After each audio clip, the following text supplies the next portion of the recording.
environmental ethics diaktifkan kembali oleh seorang anak perempuan 15 tahun dari Finlandia yang menunda sekolah SMA-nya hanya untuk mondar-mandir ke seluruh dunia melakukan climate strike untuk perlindungan lingkungan, namanya Greta Thunberg.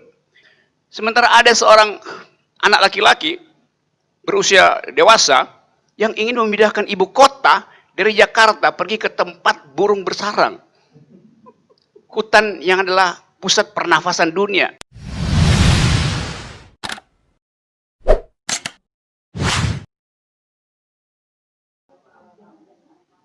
Oke, kita lanjut ya. Tadi sampai di mana tadi? Ocehan saya tuh.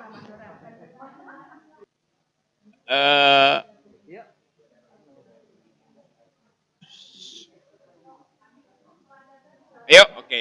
Itu udah selesai. Saya biar udah selesai. Oke. Boni?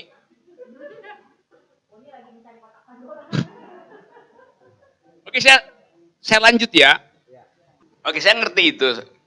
Dan ya orang ingin pastikan bahwa culture matters. Dan secara individual saya setuju. Tapi kalau kita uji misalnya hari ini, ada calon perempuan ingin jadi gubernur di Sumatera Barat, saya pastikan dia gagal tuh.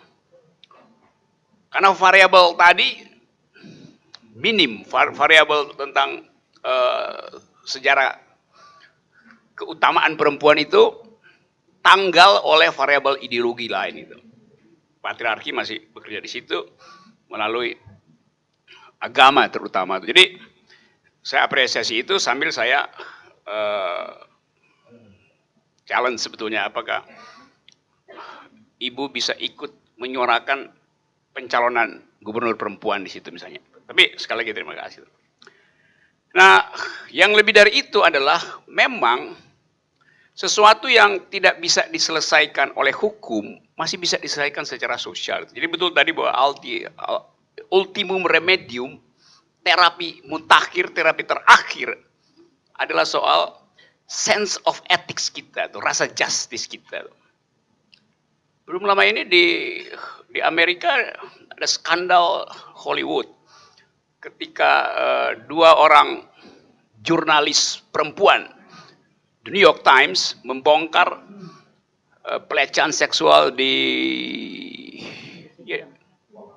industri film Hollywood yang produsernya namanya Weinstein. Dan itu sekarang dibukukan, judulnya She Said, dia telah bicara itu. Kita tahu itu kasus yang panjang sekali, di mana karyawan aktris itu diheras oleh produsernya Weinstein ini, dan dia lolos dari tatapan hukum karena perkosaan misalnya kan dia ada kadaluarsanya kan, 5 tahun dia kadaluarsa tuh, tapi etika sosial tidak ada kadaluarsa tuh. Begitu buku itu diterbitkan, itu perjuangan panjang dari dua jurnalis perempuan untuk satu persatu meyakinkan korban, bicara dong sedikit, bicara sampai redaktur The New York Times menganggap you nggak bisa tulis sesuatu yang nggak ada buktinya. Tapi dua jurnalis perempuan ini terus menerus yakinkan bahwa kami bisa temukan nanti itu. Wawancara dengan psikologisnya segala macam. Akhirnya dia berhasil memperlihatkan bahwa memang bertahun-tahun, 30 tahun itu kegiatan harassment di situ berlangsung, dan begitu dibukukan orang akhirnya kayak waiting to exhale gitu, akhirnya bisa bernapas lega bahwa hukum tidak bisa membuktikan, tetapi ethics tidak bisa dihalangi itu. Nah, kita belajar dari kasus-kasus seperti itu bahwa yang tidak bisa secara hukum bisa diselesaikan secara etik. Tapi itu harus mengandaikan ada suasana demokrasi in optima forma. Sebelumnya juga ada skandal di Harvard University ketika rektornya itu melecehkan perempuan ketika seorang perempuan mathematician ingin jadi profesor dan sudah layak jadi profesor. Rektornya bilang perempuan nggak perlu jadi profesor di bidang matematik karena kalian nggak bisa berpikir logis gitu. Yang ucapin itu adalah rektor Harvard University yang dulu adalah Menteri Keuangannya Clinton sebelumnya, bukan Demokrat juga dia. Oh ini Carter, enggak, Clinton. Dia dulu namanya Summers, Lawrence Summers, ya, Lawrence Summers. Di Amerika menghina perempuan tidak melanggar hukum, bahkan rektornya menganggap saya nggak melanggar hukum, saya hanya mengatakan dia tidak mampu. Tetapi feminis kemudian bikin strikes berminggu-minggu. Oke, dia tidak melanggar hukum, tapi dia melanggar etika berwarga negara, keakraban antar manusia. Dan Ruth Summers karena dia punya otak, dia mengundurkan diri itu. Saya mengundurkan diri, saya tidak melanggar hukum, tapi saya melanggar etika, maka saya mengundurkan diri. Jadi kesadaran hukum itu tumbuh karena ada diskurs yang kuat tentang etik. Itu yang di kita ini nggak ada, udah ditangkap, udah pakai jaket orange pun masih menganggap wah ini kan penugasan. Jadi hal-hal semacam itu yang membuat hukum itu tidak bisa tumbuh. Hukum harus tumbuh di dalam lingkungan etik yang bersih. Karena hukum dan etik itu satu nafas.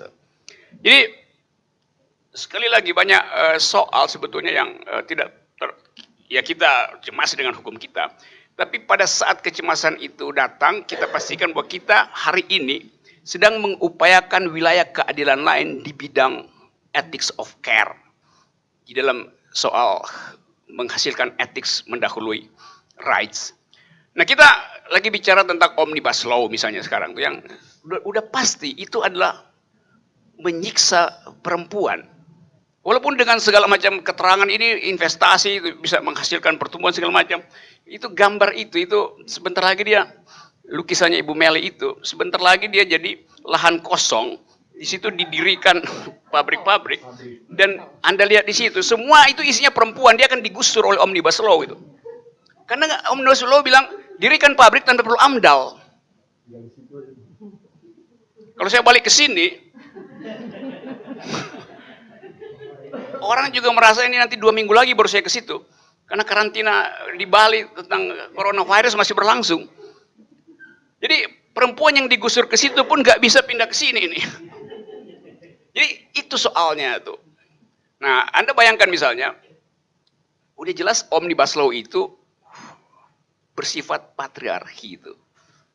Dan dunia sekarang bicara tentang do speak environmental ethics. Karena environmental ethics diaktifkan kembali oleh seorang anak perempuan 15 tahun dari Finlandia yang menunda sekolah SMA-nya hanya untuk mondar-mandir ke seluruh dunia melakukan climate strike untuk perlindungan lingkungan, namanya Greta Thunberg, yang kemudian jadi Person of the Year dari majalah Time. Dipapang di situ sebagai cover story. Karena Greta ini berhasil mengkonsolidasi demonstrasi sebanyak 340 juta orang sedunia. Anak perempuan bisa berpikir tentang lingkungan. Sementara ada seorang anak laki-laki berusia dewasa yang ingin memindahkan ibu kota dari Jakarta pergi ke tempat burung bersarang. Hutan yang adalah pusat pernafasan dunia.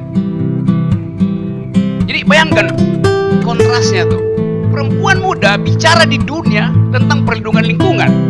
Pria tua, status presiden, ingin merusak lingkungan di Sumatera, di Kalimantan dengan memindahkan ibu kota ke sana tuh. Jadi akan jadi beton di situ. Padahal kita lagi bicara tentang environmental ethics. Jadi kontras-kontras itu yang kita perlukan supaya kita bisa sekaligus jadi messenger of justice. Dan Jurnal Perempuan, saya percaya 20 tahun lebih konsisten dalam bidang itu.